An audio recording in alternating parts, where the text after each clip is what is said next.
समस्त सुधीजनों को सादर नमन।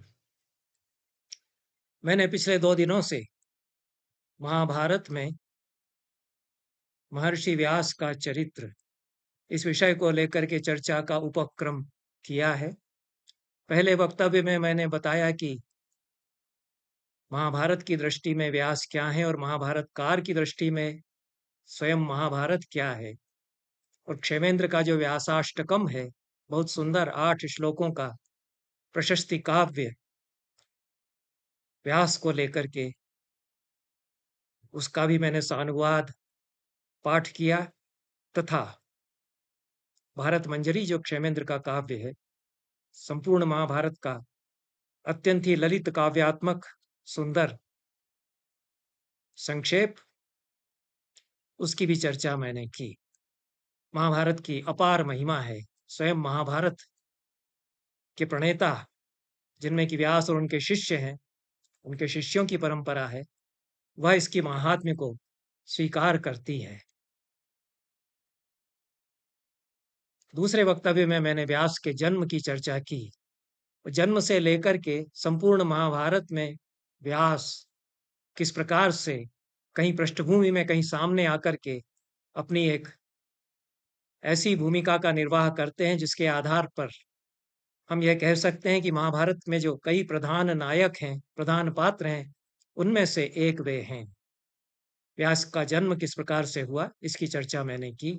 आज के वक्तव्य में जन्म लेने के पश्चात कई साल बाद व्यास फिर महाभारत के परिदृश्य में, उसके सिनारियों पर अवतरित होते हैं, उसकी चर्चा करूंगा। कल के वक्तव्य में वह चर्चा अधूरी छूट गई कि जन्म लेकर के वे चल दिए। माता से उन्होंने कहा कि जब स्मरण करोगी तब मैं आऊंगा। लेकिन उसके पहले भी वे महाभारत के पात्रों के बीच में उपस्थित हुए और उसकी चर्चा करना थी, वह नहीं की जा सकी। वह चर्चा मैं आज करूंगा। उसके पहले इस मेरी यूट्यूब की धारावाहिनी के एक विज्ञ श्रोता ने यह सवाल किया है कि आपने यह बताया कि व्यास पैदा हुए, जन्म लेते ही उन्होंने एक व्युत्पन्न समझदार बालक की तरह माँ से कहा कि माँ मुझे विदा दो, अब मैं जाता हूँ और जब तुम स्मरण करोगी तो मैं आ जाऊंगा। तो ऐसा कैसे, पैदा होते ही ऐसा कोई बालक कैसे कह सकता है? तो यह तो बात गले नहीं उतरती है। ऐसा कुछ प्रश्न उन्होंने किया है। यह अच्छा प्रश्न है। उसका समाधान यही है कि कविता की भाषा में समय अलग चलता है, महाकाव्यों में, आख्यानों में समय अलग चलता है। और जो हमारा यथार्थ है जीवन का, रोजमर्रा का, जिसमें घड़ी की सुई के हिसाब से समय चलता है, वह समय अलग चलता है। तो घड़ी की सुई के हिसाब से जो समय है, जिसको हम एक रेखीय समय, यूनिलीनियर टाइम कहते हैं, उसके हिसाब से तो बिल्कुल यही कहा जाएगा कि व्यास का जन्म हुआ, सत्यवती ने लाड़ में भर कर के पाला पोसा, अपने बच्चे को दूध पिलाया, बड़ा किया, बड़ी ममता थी सत्यवती को, कुंवारी माता वह थी। वो पराशर भी वहीं रहे, उसी द्वीप पर जिस द्वीप पर द्वैपायन व्यास का जन्म हुआ। और जब वो 5-6 साल का हो गया, इतना जब समझने लगा, तो उसको लगा कि अब माँ से विदा लेनी चाहिए।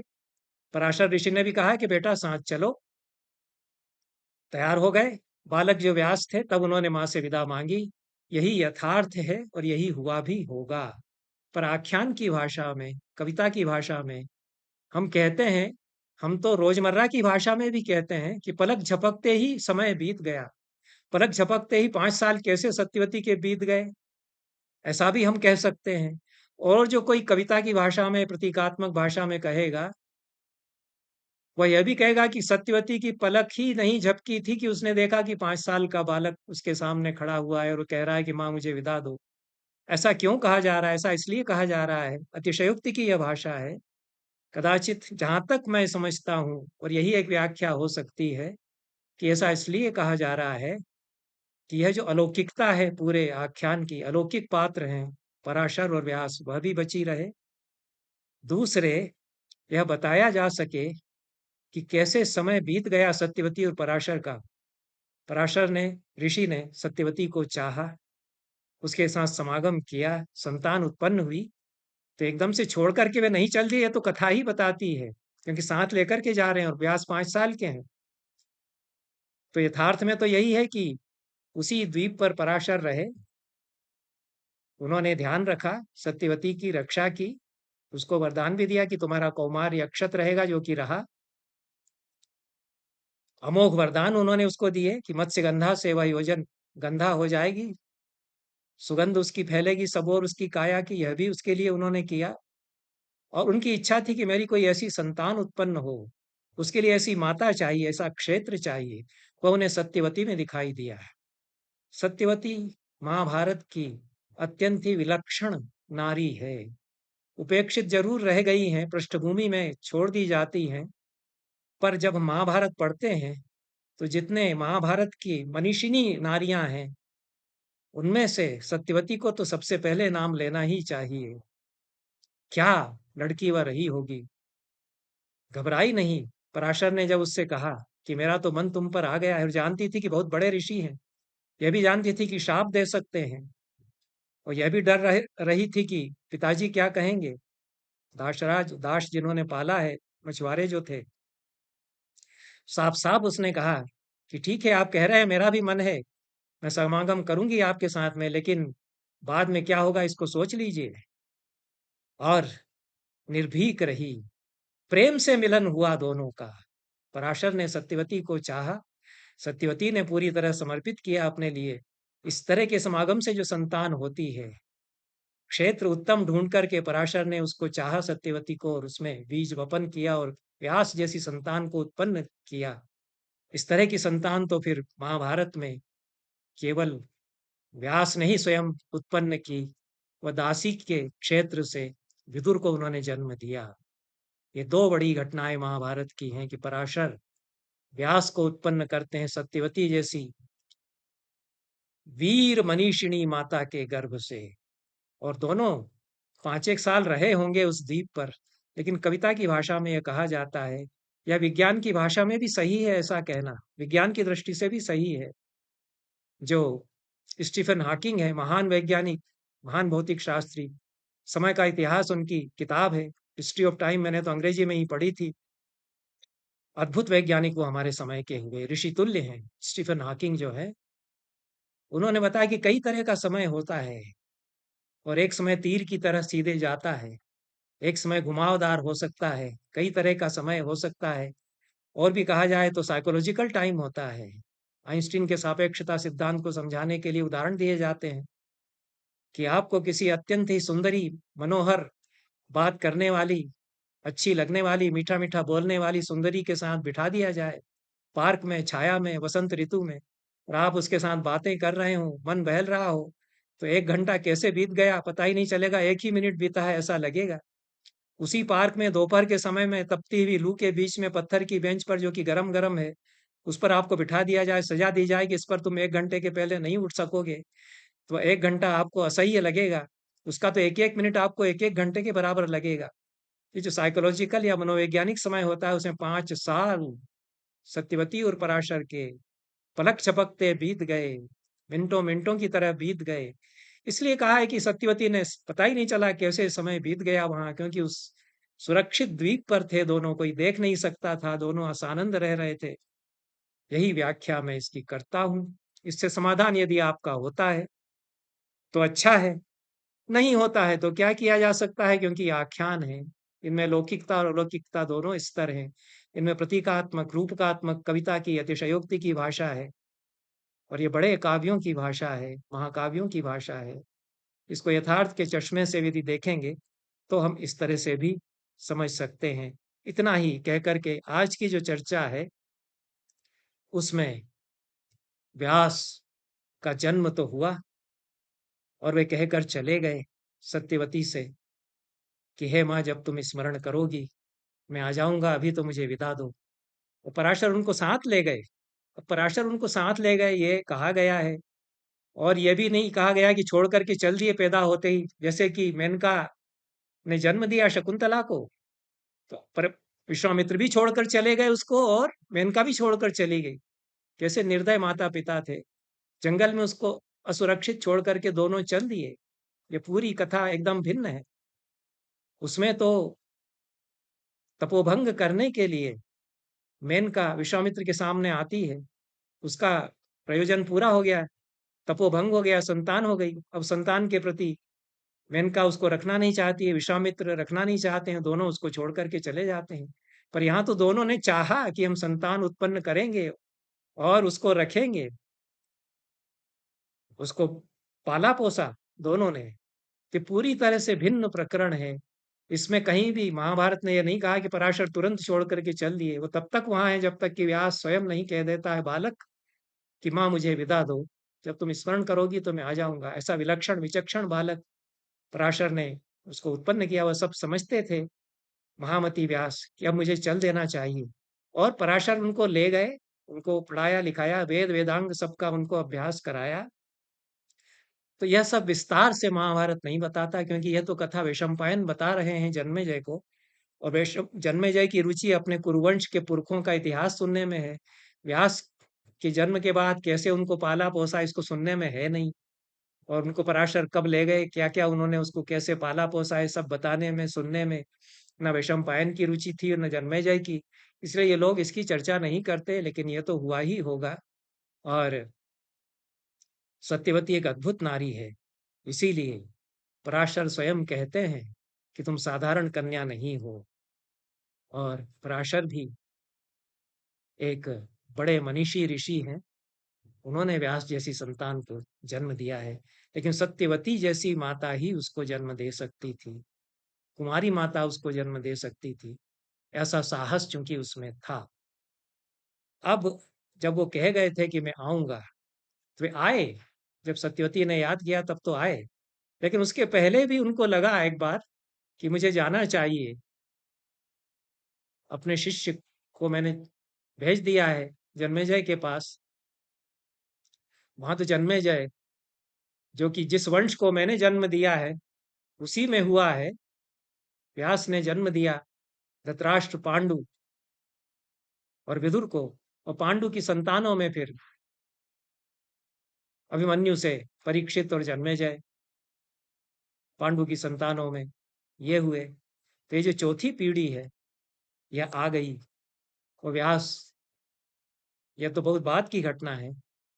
महाभारत में बाद की घटना पहले बताई जा रही है। बाद में जो हुए हैं चौथी पीढ़ी के लोग पूछ रहे हैं कि हमें अपने पितामह प्रपितामह उनके बारे में बताइए, तो उनको बताया जा रहा है। तो इस तरह से इतिहास की गुत्थियां खुलती हैं परत दर परत। तो जन्मेजय ने नाग यज्ञ किया, और जितने भी यज्ञ होते थे उनमें आख्यान होते थे। यज्ञ तो किया, यज्ञ किया नागों की बलि के लिए। तो नाग उसमें आ करके गिरने लगे, यह भी कविता की भाषा है। जो यथार्थ की भाषा है उसमें तो महाभारत में कह ही दिया गया कि वो सेना लेकर के तक्षशिला पर उन्होंने हमला किया। तक्षशिला में नाग जाति के लोग रहते थे, जो मनुष्य थे, बहुत कलाविद, शिल्पविद, सुसंस्कृत सभ्यता वाले नाग जाति के लोग थे। इनका तनातनी इन लोगों से, कुरुवंश के लोगों से हो गई। कुरु और नाग जाति के लोगों में भयंकर युद्ध हुआ। तक्षक ने भी परीक्षित को डसा था, अर्थात उसको समाप्त किया था युद्ध में। जन्मेजय उससे बदला लेना चाहते थे, तक्षक की राजधानी तक वो चले गए। चढ़ा चढ़ाई उन्होंने कर दी। यही नाग यज्ञ था। और इधर यज्ञ जो आरंभ हुआ था कर्मकांड के रूप में कि नागों को समाप्त किया जाए मंत्रों के साथ में, यह चल रहा था। इधर वो चढ़ाई करने गए, तब तक यहाँ क्या होगा। तो यहाँ पर आख्यान कथाएं सुनाई जाएंगी। लौट करके आख्यान जो चल रहे हैं उनमें फिर शामिल होते हैं जन्मेजय। वैशंपायन से आख्यान सुनना चाहते हैं। उस समय देवपायन व्यास वहां पर आते हैं। उनको पता चला कि उसने नाग यज्ञ में दीक्षा ले ली। श्रुत्वा तो सर्वसत्राय दीक्षितम जन्मेजयम। सर्पसत्र या नाग यज्ञ के लिए दीक्षा ले ली है जन्मेजय ने, जो कि मेरी चौथी पीढ़ी का है, कुरुवंश का, जिसको कि मैंने जन्म दिया। तो उस वो आ गए। यदि बदरिकाश्रम में होंगे तो वहां से चलते हुए वे आ गए। यहाँ पर व्यास का वर्णन एक बार फिर किया है। जनयामास यम काली शक्ते पुत्रात् पराशरात्। शक्ति के पुत्र, पिता का नाम शक्ति है, उनके पुत्र पराशर से काली सत्यवती माता ने जिनको जन्म दिया था, काली भी सत्यवती का एक नाम है श्याम वर्ण के कारण। कन्यैव यमुना द्वीपे पांडवानाम पितामहम, कन्या थी तभी एव लगाया है कि हाँ हाँ कन्या ही थी, तब उसने जन्म दिया था यमुना के एक द्वीप में, जो कि पांडवों के पितामह हुए व्यास। ये पांडवों के पितामह हैं युधिष्ठिर, भीम, अर्जुन, नकुल, सहदेव के, क्योंकि पांडु को उन्होंने जन्म दिया है, पांडु उनके बेटे हैं। तो पांडवों के पितामह व्यास को जिस माता सत्यवती ने जन्म दिया था, वे ही व्यास उस सर्प यज्ञ में पहुंचे। जात मात्रश्च यह सद्य इष्ट्या देहम अभिवृधत। यहाँ पर वही कविता की भाषा में कहा कि पैदा होते ही इष्टि के द्वारा अपने देह को उन्होंने विस्तारित किया। वेदांश्चादि यज्ञ सांगान सेति हासान महायशाह, वेदों को उन्होंने अधिगमन किया वेदों का अध्ययन कर लिया, वेदांगों सहित, इतिहास सहित, आख्यानों सहित।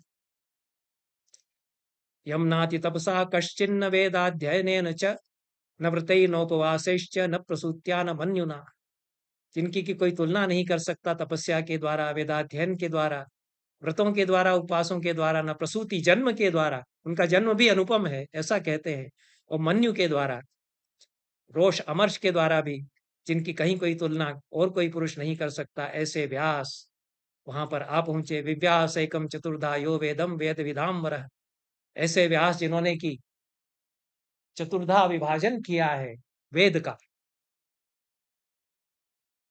वो वेद विधाम्बर हैं, वेदज्ञों में सबसे बड़े हैं। परावरज्ञो ब्रह्मर्षि कवि सत्यव्रत शुचि, परावरज्ञ हैं, ब्रह्मर्षि हैं, सत्यव्रत हैं, शुचि और पवित्र वे हैं। ऐसे वे व्यास वहां पर उपस्थित हो गए जन्मेजय के नाग यज्ञ में। यह पांडुम धृतराष्ट्रम च विदुरम चाप्यजी जनत, जिन्होंने पांडु को, धृतराष्ट्र को, विदुर को जन्म दिया था। शंतनो संततिम तन्वन पुण्य कीर्तिर महायशा, ऐसे पुण्य कीर्ति वाले महायशस्वी शंतनु की संतानों को जन्म देने वाले जन्मेजयस्य राजर्षे स महात्मा सदस तथा विवेश सहित शिष्य वेद वेदांग पार गई। जन्मेजय की राजर्षि की उस सभा में, सदस्य में, वे महात्मा अपने वेद वेदांगों में पारंगत शिष्यों के साथ में आए पधारे। उन्होंने जन्मेजय को देखा, सदस्यों से जो घिरे हुए थे। सदह वेद्या एक देशः, जो यज्ञ वेदी है उसका एक कोने को सदस्य कहते हैं, सकारांत यह शब्द है संस्कृत का, और उस कोने पर जो लोग बैठते हैं उनको सदस्य कहते हैं। बाद में यह शब्द किसी भी समिति के सदस्यों के लिए भी आने लगा, लेकिन यज्ञ वेदी में दीक्षित जो यजमान आदि हैं उनके साथ जो लोग बैठते हैं यज्ञ वेदी के एक तरफ, उनको सदस्य कहा जाता है। तो वह सदस्यों के साथ में अन्य लोग जो थे उनके साथ में यजमान जन्मेजय बैठे हुए थे। वहां पर व्यास पहुंचे, उनको देख करके जन्मेजय ने कहा कि ये तो हमारे प्रपितामह आ गए, और हमारे जो पिता हैं परीक्षित, उनके पिता अभिमन्यु, उनके भी पिता अर्जुन, उनके भी पिता पांडु, और उनके भी पिता ये हैं। यह जो हमसे पहले पांचवी पीढ़ी के और बड़े ऋषि हैं ये आ गए। प्रसन्न हुए, उन्होंने स्वागत करके कहा कि कुरुओं और पांडवों का आपने सब हाल देखा है, आप प्रत्यक्षदर्शी हैं, आपके ही सामने ये लोग जन्मे, आपने ही जन्म दिया पांडु को, धृतराष्ट्र को, विदुर को, उनकी संतानों को भी आपने देखा। भगवान प्रत्यक्षदर्शिवान, आप प्रत्यक्षदर्शिवान या प्रत्यक्ष दृष्टा हैं कुरुओं और पांडवों के। तेषाम चरितमिच्छामि कथ्यमानम त्वया द्विज, हे ब्रह्मन, मैं उनके चरित को सुनना चाहता हूँ, आप ही बताइए। उनको लगा कि व्यास ही बता दें तो अच्छा है, लेकिन व्यास तो महाभारत जो उन्होंने 8,800 श्लोकों का लिखा था वह वैशंपायन को बता चुके थे, और वैशंपायन को उन्होंने पहले ही भेज ही दिया था। तो उन्होंने यही कहा, कुरूणाम पांडवानाम च यथा भेदो भवत्पुरा तदस्मै सर्वमाचक्ष मत्तः यन्मत्तः श्रुतवानसि।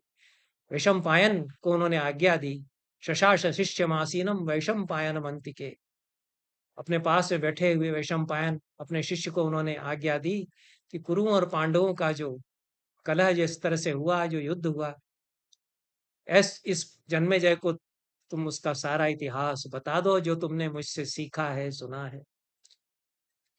गुरोर्वचनम आज्ञाय सतु विप्रर्षभस्तदा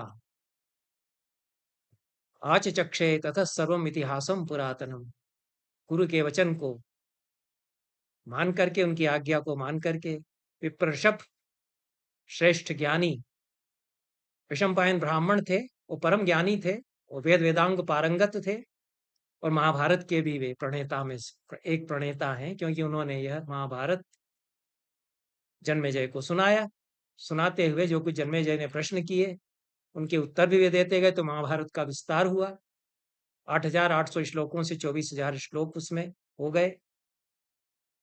तो गुरु की आज्ञा को मान करके विप्रर्षभ परम ज्ञानी ब्राह्मण श्रेष्ठ जन्मेजय ने सारा इतिहास जन्मेजय को बताना आरंभ किया। राज्ञे तस्मै सदस्येभ्यः पार्थिवेभ्यश्च सर्वशः। न केवल जन्मेजय को, बल्कि वहां जो और सदस्य उस यज्ञ वेदी के आसपास बैठे हुए थे उन सबको, और जो राजा वहां आए हुए थे उन सबको उन्होंने आरंभ किया बताना। क्या था वह? वेदम सर्व विनाशं च कुरु पांडवयोस्तदा। सब सर्वनाश करने वाला जो भेद या कलह युद्ध हुआ कौरवों और पांडवों में, उसकी पूरी कथा उन्होंने बताना आरंभ किया। कथा बताना आरंभ करते हैं तो जन्मेजय पूछते चले जाते हैं कि और पहले का बताइए, कुरुवंश में सबसे पहले कौन हुआ, तो कुरु कौन हुए, तो उसको भी वे बताते चले जाते हैं। तो ये बड़ा इतिहास बनता जाता है। किसी ने प्रश्न किया है कि इसको आप इतिहास कैसे कह रहे हैं, तो हमारे यहाँ इतिहास इसी को माना जाता है, जिसको हिस्ट्री कहते हैं, वो उसके सामने बहुत छोटी चीज हो जाती है। जितने भी आख्यानों की धरोहर है, जो जाति स्मृतियां हैं, भूत भविष्य वर्तमान जो किसी देश का है, जो आख्यानों में सुरक्षित है, उसको जो बताता है उसको हमने इतिहास कहा। जिसमें बताया जाता है कि ऐसा पहले होता रहा, ऐसा होता आया है, ऐसा होता रहेगा, वो आख्यानों में बताया जाता है, रूपकात्मक भाषा में भी बताया जाता है। उसमें जो यूनिलीनियर टाइम, एक रेखीय समय के अनुसार जो हिस्ट्री होती है, जिसको आजकल इतिहास या हिस्ट्री कहते हैं, वह भी समाविष्ट हो जाता है। लेकिन उससे बड़ा जो मेटा हिस्ट्री जिसको कह सकते हैं, जो हमारी स्मृतियों में है, जो आदिदैविक जगत में है, जो प्रत्येक जाति के संचित स्मृतियों में होता है, उसको इतिहास कहते हैं। इस दृष्टि से महाभारत इतिहास है। तो ये महाभारत के इतिहास का आरंभ इस तरह से यहाँ हुआ। यह प्रथम अवतरण महाभारत के पात्रों के बीच में एक अत्यंत ही सम्मान्य ऋषि के रूप में व्यास का यहाँ हुआ। दूसरी बार, जैसा कि मैंने कहा, महाभारत के परिदृश्य में, उसके सिनारियों में व्यास आते हैं। और जैसा सत्यवती ने कहा था कि मैं स्मरण करूंगी, वो आ जाएंगे, सत्यवती ने स्मरण किया। संकट का समय आ गया कि विचित्र वीर्य की दोनों रानियों से कोई संतान नहीं है। चित्रांगद जो बड़े बेटे थे वो पहले ही समाप्त हो गए, तो क्या किया जाए? तब, जैसा पिछले वक्तव्य में भी कहा, कि भीष्म से सलाह लेकर के वो सत्यवती स्मरण करती हैं। भीष्म जब कह देते हैं कि ठीक है, व्यास को ही बुला लीजिए, वो तो मेरे अनुज हुए, मेरे भाई हुए, तो वे सत्यवती उनको बुला लेती हैं और उनको नियोग का आदेश देती हैं। यह द्वितीय अवतरण है महाभारत की कहानी में व्यास का। यह समीक्षित पाठ संस्करण में अध्याय 98 से यह प्रसंग आरंभ होता है। आदि पर्व में 102वें अध्याय तक यह चलता है। गीता प्रेस गोरखपुर के संस्करण में अध्याय 104 से यह आरंभ होता है और 108वें अध्याय तक यह प्रसंग चलता है। और कुंभकोणम संस्करण में अध्याय 111 से यह प्रसंग चलता है। 4 अध्यायों तक, अथवा 5वें अध्याय तक, 5 अध्यायों तक यह प्रसंग जारी रहता है। इसमें विचित्र वीर्य कैसे ये राज यक्ष्मा के रोग से मर गए, यह प्रसंग पहले आता है। और तारुण्य में, युवावस्था में ही उनको यक्ष्मा हो गया, जिसको कि टीबी कहते हैं आजकल।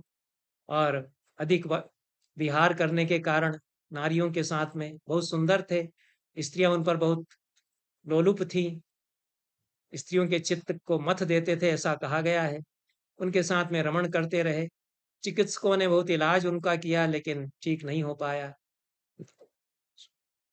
वे नहीं रोग मुक्त हो पाए, और जैसे सूरज डूबता है उस तरह से वे डूब गए। जीवन सूर्य उनका अस्त हुआ। गांगेय को बड़ा दुख हुआ, और उसके पश्चात छोटे भाई के विवाह के लिए काशीराज की कन्याओं का अपहरण किया भीष्म ने। उनका विवाह किया। उसमें से भी एक जो बड़ी कन्या थी वह छोड़कर चली गई। अंबिका और अंबालिका, ये दो, उनके साथ में विवाह विचित्रवीर्य का किया गया, लेकिन विचित्रवीर्य का भी निधन हो गया युद्ध करते हुए। दोनों रानियां जो हैं वे निस्संतान थीं। तब सत्यवती ने फिर समस्या भीष्म को बताई और व्यास को इस प्रकार से स्मरण किया, और दोनों में बातचीत हुई। व्यास ने पूछा कि माँ, किस लिए तुमने स्मरण किया है? मैं आ गया। और सत्यवती अपनी समस्या उनको बताती हैं, उनका सम्मान करती हैं। व्यास कहते हैं कि भगवत्या यद अभिप्रेतम तदहम कर्तुम आगतः शाधिमाम धर्म तत्वज्ञ कर्माणि प्रियम तव। आपको जो अभिप्रेत हो उसको पूरा करने के लिए मैं आ गया, आपने स्मरण किया। आप मुझे आदेश दीजिए दीजिए हे धर्म तत्वज्ञ। सत्यवती के लिए इस प्रकार के जो विशेषण हैं वो सब ये बताते हैं कि महाभारत कार की दृष्टि में, व्यास की दृष्टि में वे क्या हैं, कैसी मनस्विनी नारी वे हैं। तो हे धर्म तत्वज्ञ, आप मुझे आदेश दीजिए। और सत्यवती उनका खूब सत्कार करती हैं मंत्र पूर्वक और विधि पूर्वक। व्यास उसको ग्रहण करते हैं। व्यास फिर कहते हैं कि वेत्थ धर्मम सत्यवती परम चापरमेव च। हे माता सत्यवती, आप पर और अपर दोनों धर्मों को जानती हैं। यह लौकिक और पारलौकिक दोनों धर्मों को आप जानती हैं। तव तथा तव महाप्राज्ञ धर्मे प्रणिहिता मति। हे महाप्राज्ञा, हे महाप्राज्ञ, आपकी धर्म में मति स्थिर है, और इसलिए मैं चला आया आपकी आज्ञा का पालन करने के लिए। ईप्सितम ते करिष्यामि दृष्टम ये तत्सनातनम। अपनी माता की आज्ञा पुत्र को मानना चाहिए, तुम्हारी इच्छा का पालन मैं करूंगा। सत्यवती बताती हैं कि मेरे बेटे विचित्रवीर्य की रानियों से नियोग करके संतान उत्पन्न करो। व्यास कहते हैं भ्रातु पुत्रान प्रदास्यामि मित्रा वरुण यो समान। अपने छोटे भाई विचित्रवीर्य के लिए मैं पुत्र उत्पन्न करूंगा। विचित्रवीर्य की ही संतानें वो कही जाएंगी धर्मशास्त्र की दृष्टि से, क्योंकि नियोग जिसने किया है वो तो जैसे कि किसी माँ की किराए से जो गर्भ लिया जाता है, सरोगेट मदर जिसको कहते हैं, उसका एक तरह से फंक्शन करता है जो व्यक्ति नियोग करता है। संतति तो उसी की होगी जिसकी स्त्री से नियोग किया गया है। तो भाई के लिए संतान में उत्पन्न करूंगा, लेकिन वे मित्रा वरुण के समान, मित्र और वरुण के समान तेजस्वी संतानें होंगी। उसके लिए लेकिन शर्त है। तो व्यास निर्धारित करते हैं कि ऐसी संतानें हो सकें उसके लिए तैयारी दोनों रानियों को करना चाहिए। 1 वर्ष तक वे व्रतचर्या का पालन करें। तो जैसा मैं व्रत बताऊंगा वैसा व्रत वे पालन करें। जिस तरह से पराशर ने देखा कि सत्यवती वैसी नारी है जिससे कि व्यास जैसा पुत्र मैं चाहता हूं जैसा वैसा उत्पन्न होगा, तो सत्यवती को तो कोई तैयारी करने की आवश्यकता थी ही नहीं। व्यास ने उसको देखते ही जान लिया कि ये तो बहुत असाधारण कन्या है, इससे मैं उत्पन्न कर सकता हूँ ऐसी संतान। पर ये जो दोनों काशीराज की कन्याएं थीं वो तो नहीं थी वैसी असाधारण। तो व्यास ने कहा कि मैं तो चाहता हूँ कि कुरुवंश में बहुत तेजस्वी संतान हो, देवोपम संतान हो, लेकिन ये दोनों रानियां 1 वर्ष तक जो व्रत मैं बताता हूँ उसका पालन करें। फिर 1 वर्ष बाद मैं आऊंगा और ये व्रत पूरा कर लेंगी, तब मैं इनसे समागम करूंगा। संवत्सरम यथा यथा न्यायम तथा शुद्धे भविष्यतः। 1 वर्ष तक जब ये व्रत का पालन कर लेंगी तब ये शुद्ध हो जाएंगी। नहीं माम अव्रतोपेता उपेयात काचिदंगना। बिना व्रत किए हुए कोई स्त्री मेरे पास इस तरह से नहीं आ सकती है। वैसे भी वह नहीं मेरे तेज को झेल पाएगी, लेकिन जिस स्त्री से मैं संतान उत्पन्न करना चाहूंगा वह 1 वर्ष तक इस व्रत का पालन करे। सत्यवती बताती है कि अराजक जनपद में क्या क्या बुराइयां होती हैं, राजनीति की कितनी बड़ी विविधता है। अराजक जनपद के वर्णन आते हैं महाभारत में अनेक स्थानों पर यह भी एक वर्णन है। तो अराजक नहीं होना चाहिए, बिना राजा के हमारा जनपद न रहे। इसलिए जैसे भी हो सके आप, हे मेरे पुत्र व्यास जी, आप गर्भ स्थापित कीजिए मेरी दोनों बहुओं में। भीष्म जो हैं उसका पालन करेंगे। व्यास ने कहा कि पुत्र तो मैं उत्पन्न करूंगा, यदि पुत्र प्रदातव्यो मया भ्रातुरकालिकः, असमय में यदि मैं पुत्र उत्पन्न करूंगा, विरूपताम में सहेताम तयोरेतत् परम व्रतम, मेरी विरूपता को उनको सहन करना पड़ेगा। मैं सुंदर नहीं हूं देखने में। व्यास का काला रंग था, तो सुंदरता के जो हमारे प्रचलित मापदंड हैं उनके अनुसार सुंदर वे नहीं दिखते थे। तो यदि मैं सहते गंधम रूपम वेशम तथा वपुः, मेरे देह के गंध को, मेरे रूप को, मेरे वेश को, मेरी काया को सह पाएं ये दोनों रानियां, अद्यैव गर्भम कौसल्या विशिष्टम प्रतिपद्यता, तो आज ही कौसल्या जो बड़ी है अंबिका, उसमें मैं गर्भ स्थापित कर दूंगा। और जो बेटा होगा उसके 100 बेटे होंगे, यह मैं कह देता हूँ। गुप्तारा कुरुवंशस्य भवत्या शोकनाशनः, ये कुरुवंश के रक्षक और आपके शोकनाशक ऐसी संतानें फिर उससे होंगी। तो यहाँ पर पूरे इस आख्यान का एक मर्म यह है कि बाहरी रूप को नहीं देखना चाहिए। पार्वती ने बाहरी रूप से शिव को रिझाना चाहा। केवल बाहरी रूप से, बाहरी सौंदर्य से शिवत्व नहीं होता, आंतरिक सौंदर्य से शिव को पाया जाता है। दोनों रानियों ने व्यास के आंतरिक सौंदर्य को, उनकी भव्यता को, उदात्तता को नहीं समझा, उनकी काया के बाहर बाहर को देखा। और जब वे आए तो कौशल्या रात को कौशल्या के कक्ष में, अंबिका के कक्ष में वे गए, तो उसने देखा कि देखा नहीं जा सकता ऐसा तो उनका रूप है, विरूप है। देख करके ही डर गई उनको। विरूप थे, जटाएं उनके थी और दुर्वर्ण थे, काले रंग के थे, कृशकाय थे। वो भी व्रत करके आए थे, सुगंध उनकी काया से आ नहीं रही थी। स्त्री से समागम करके कोई आए तो अच्छे सेंट इतर लगाना चाहिए, लेकिन जो देह की गंध थी, तपस्या, पसीने की गंध हो सकती है। तो सर्वथा दुष्प्रदर्शन, दुष्प्रदर्शन थे, झेला न जा सके ऐसा तेज उनका था। तस्य कृष्णस्य कपिलां जटां दीप्ते च लोचने बभ्रूणि चैव शश्रूणि श्मश्रूणि दृष्ट्वा देवी न्यमीलयत, उनकी कपिल वर्ण की जटा, दीप्त लोचन चमकती आंखें और बभ्र वर्ण की श्मश्रु देख करके उसने आंखें मूंद ली। संयोग किया उसके साथ व्यास ने उसी स्थिति में, तो अंधी संतान हुई।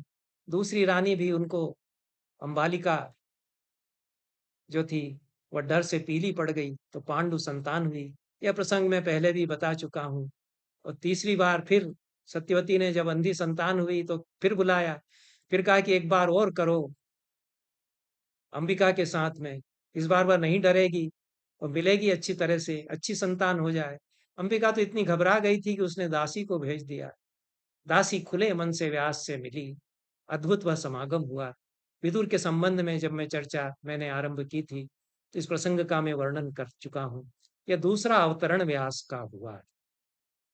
वहां पर महाभारत में पहला अवतरण, महाभारत के कहानी के बीच में व्यास का, यद्यपि वो बाद की घटना है, उसको पहले बताया है, लेकिन महाभारत में जो बताया उसके अनुसार जन्मेजय ने जो नाग यज्ञ किया उसमें व्यास आए अपने शिष्यों के साथ। और जब जन्मेजय ने कहा कि मुझे अपने पुरखों का इतिहास सुनना है, तब उन्होंने, व्यास ने वैशंपायन को आदेश दिया कि इनको बता दो सब जो मैंने तुमको बताया है। यहाँ व्यास इतना सब व्यवस्था करके चले जाते हैं, महाभारत का विस्तार फिर होने लगता है। यह व्यास चाहते थे कि मेरा शिष्य महाभारत का और विस्तार करे। जितना 8,800 श्लोकों का जय काव्य मैंने इसको बता दिया, इसने अच्छी तरह उसका अभ्यास कर लिया, यह उसको तो बता ही सकता है। लेकिन और भी आख्यान जो उससे पुराने सब यह जानता है, तो जो कुछ कोई पूछेगा यह उसमें बता सकता है। इसलिए वैशंपायन ने यह कभी नहीं कहा कि मैं अपना महाभारत बता रहा हूँ, मेरे गुरुजी का ही सब है। आजकल तो ऐसे शिष्य नहीं मिलते हैं जो कि गुरु से जो कुछ प्राप्त किया है उसको कहें कि हमारे गुरुजी का ही सब है। ऐसे भी शिष्य मिलते हैं कि हमारी किताबों से ले लेते हैं और कहीं भी रेफ़रेंस नहीं देते हैं कि ये उनकी किताब से है। उनको लगता है कि हमारे गुरुजी का लिखा है तो हमारा ही है। एक दो एक को मैंने कहा भी कि भई इसमें फुटनोट में लिख दिया करो कि ये उस किताब से लिया गया है, ये तुम्हारी चोरी कभी पकड़ी जाएगी। तो ऐसे शिष्य होते हैं, यद्यपि बहुत गर्व जिन पर किया जाए ऐसे भी शिष्य हुए। मेरे शिष्यों में अच्छे-अच्छे बड़े प्रोफ़ेसर हुए, जिन पर मुझे बहुत गर्व है, वो बड़े विद्वान हैं, ज्ञानी हैं। पर तीसरी चौथी पीढ़ी जो उनके बाद आई, वो गुरुजी, गुरुजी कहते हैं, मेरे शिष्य हैं नहीं। उनमें से कुछ ने ऐसा किया। लेकिन वैशंपायन जो शिष्य हुए और ये जो परंपरा थी, इसमें तो जो कुछ है सब व्यास का ही है। भले ही वैशंपायन की बड़ी प्रतिभा थी, उन्होंने अपने गुरु के बताए हुए को अपनी अप्रतिम मेधा से क्या रूप दिया है, वह वैशंपायन ने दिया। और उसके बाद उतनी ही अप्रतिम मेधा से उग्रश्रवा ने उसको जो रूप दिया है महाभारत का। लेकिन ये सब व्यास के नाम से ही महाभारत हुआ, महाभारत जितना हुआ। तो यह दूसरी बार अवतरण हुआ फिर व्यास का सत्यवती के स्मरण करने पर जन्मेजय के नाग यज्ञ के पश्चात महाभारत की कहानी में इन दो व्यास के अवतरणों की महाभारत के परिदृश्य में मैंने चर्चा की है। तीसरे अवतरण में व्यास जिस तरह से आते हैं, जब वे आते हैं तो संकट में जब कोई होता है महाभारत का पात्र, तो उसका ध्यान करके वे आते हैं। उसकी चर्चा हम अगले वक्तव्य में करेंगे। आज का वक्तव्य यहीं पर समाप्त करते हैं। सभी को बहुत बहुत धन्यवाद। नमस्कार।